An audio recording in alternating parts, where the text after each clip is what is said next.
이스라엘 민족은 애굽에서 노예로 살았지요. 그 당시 노예에게는 인권이라는 게 없었습니다.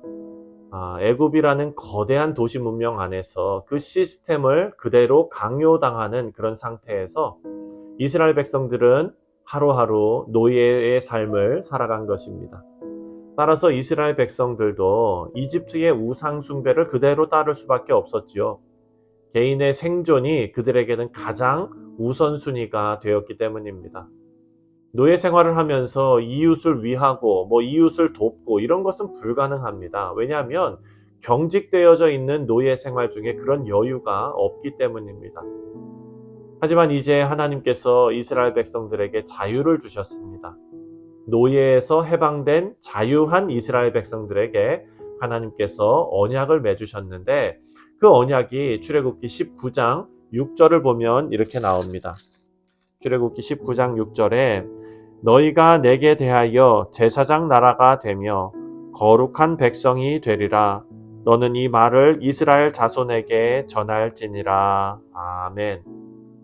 하나님께서 이스라엘에게 요구하시는 것은 자유로운 백성으로 과거 애굽에서의 삶을 되돌아보면서, 그리고 이 현재의 그들의 삶과 비교하면서 앞으로 주어질 약속의 땅에서 하나님의 거룩한 제사장 나라, 거룩한 백성, 이것으로 살아가야 한다는 것입니다. 여러분, 이 언약은 이스라엘에게 너무나 중요한 언약이죠. 왜냐하면 주인과 노예의 관계에서 하나님과 하나님의 백성의 관계로 그 신분이 바뀌는 그런 언약이기 때문입니다.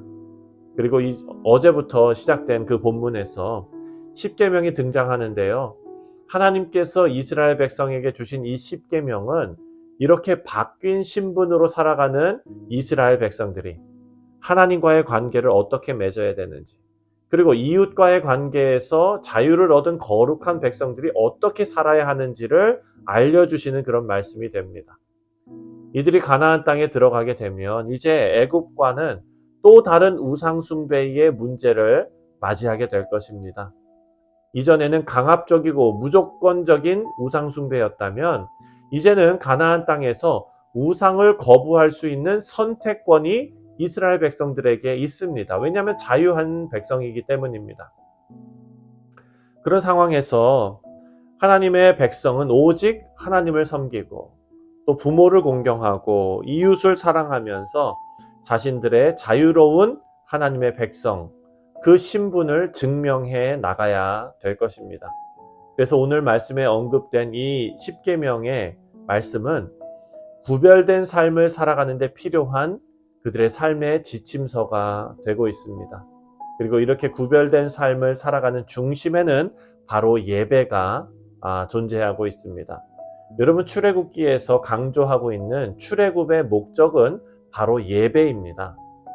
출애굽기 3장 18절 말씀을 보면은요, 이런 말씀이 나옵니다. 출애굽기 3장 18절을 보면 그들이 내 말을 들으리니 너는 그들의 장로들과 함께 애굽 왕에게 이르기를 히브리 사람의 하나님 여호와께서 우리에게 임하셨은즉 우리가 우리 하나님 여호와께 제사를 드리려 하오니 사흘길쯤 광야로 가도록 허락하소서 하라. 여러분, 하나님을 예배하는 것이 출애굽의 목적이었습니다. 그래서 하나님께서 이스라엘 백성과 맺으신 그 언약의 관계는 예배를 통해서 실현되는 것을 우리가 기억해야 합니다. 예배 속에서 하나님의 백성은 하나님을 만나고, 그리고 하나님의 형상을 회복하고, 또 우리가 속해 있는 가정과 이웃과 이런 사랑의 언약의 관계를 형성해 나가는 것입니다. 오늘 본문에서 이런 관계를 위해서 우리의 삶의 지침이 되는 말씀을 살펴보면 먼저 제3계명입니다. 11절 말씀입니다.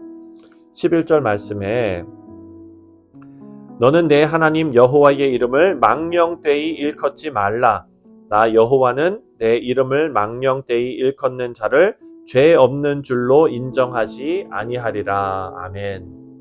하나님을 예배하는 성도들의 특징, 그 특징은 하나님의 이름을 소중히 여기는 것입니다. 하나님의 이름을 높이고 찬송하고 동시에 하나님의 이름을 함부로 다루지 않습니다.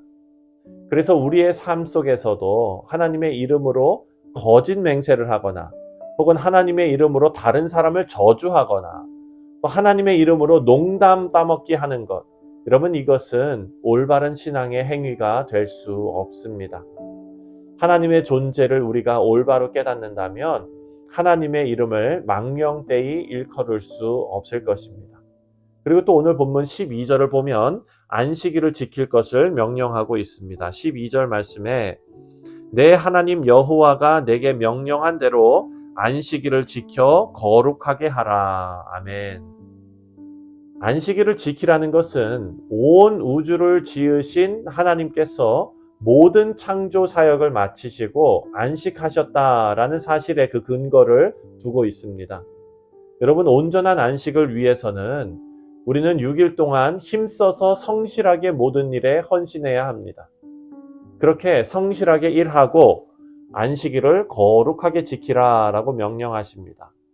여러분, 거룩하게 지킨다는 것은 구별하는 것입니다. 다시 말해서 일주일 중에 하루, 이 안식일을 다른 날과 구별된 날로 지내기를 원하신다라는 것이죠.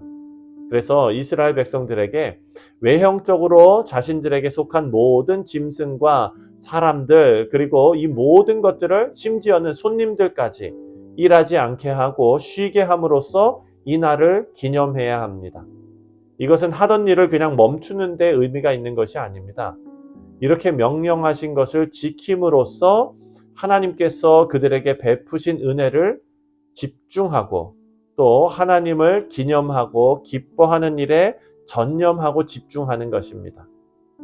안식일에 그냥 일만 하지 않고 그 마음에 하나님을 담지도 않고 하나님으로 인한 감사와 기쁨이 없는 그냥 아무것도 안 하는 그런 안식을 한다면 그것은 진정한 안식일의 의미를 모르는 것입니다. 이렇게 하루의 일을 하지 않음으로써 자신의 존재를 생각하고 하나님을 예배함으로써 우리는 영적인 감동을 경험하게 되는 것입니다. 또한 하나님을 예배하면서 하나님의 백성의 마음을, 그 마음을 담은 그 예물을 하나님 앞에 올려드립니다. 하나님께서 우리의 진정한 예배와 또 우리의 마음이 담긴 예물을 통해서 경배 받으실 특권을 가지신 분이 바로 하나님이십니다. 경배받기 합당한 하나님, 예배받기 합당한 하나님이십니다. 그래서 거룩하게 구별하는 것은 하나님을 경외하는 것과 연결된 것임을 우리가 알 수 있습니다.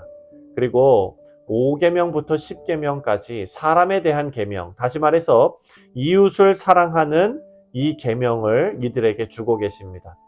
그 중에 첫째가 바로 부모를 공경하는 일입니다. 부모를 공경하는 것은 어떤 도덕적인 덕목이 아닙니다. 이것은 하나님의 명령입니다. 이웃사랑의 출발은 바로 나를 있게 하신 하나님과 그리고 육신의 부모님의 권위를 존중하고 사랑하는 것, 여러분 그것에서 출발합니다. 이것은 하나님께서 우리에게 약속을 덧붙여 주신 그런 계명입니다. 부모 공경은 땅에서 잘 되고 그리고 형통하고 장수하는 약속이 붙어 있습니다. 이어서 이웃사랑인데요. 사랑은 다른 사람을 해치지 않습니다. 다른 사람의 생명이나 재산 이런 것을 탐하지 않고 부적절한 음행을 통해서 다른 사람의 인격과 가정을 파괴하지 않습니다. 그리고 거짓말로 사람들을 공경에 빠뜨리지도 않습니다. 이런 이웃사랑의 계명은 하나님의 백성으로 살면서 말이 아니라 행동으로 실천해야 하는 계명입니다.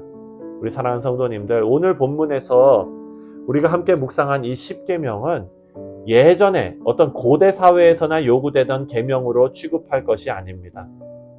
우리 시대에 우리 생활에서 실천해야 할 축복의 원리임을 믿으시기 바랍니다. 하나님의 나라의 공동체는 하나님께서 직접 통치하시고 그 통치를 하나님의 온전한 다스림을 이루는 도구로서 10계명을 우리에게 주셨습니다.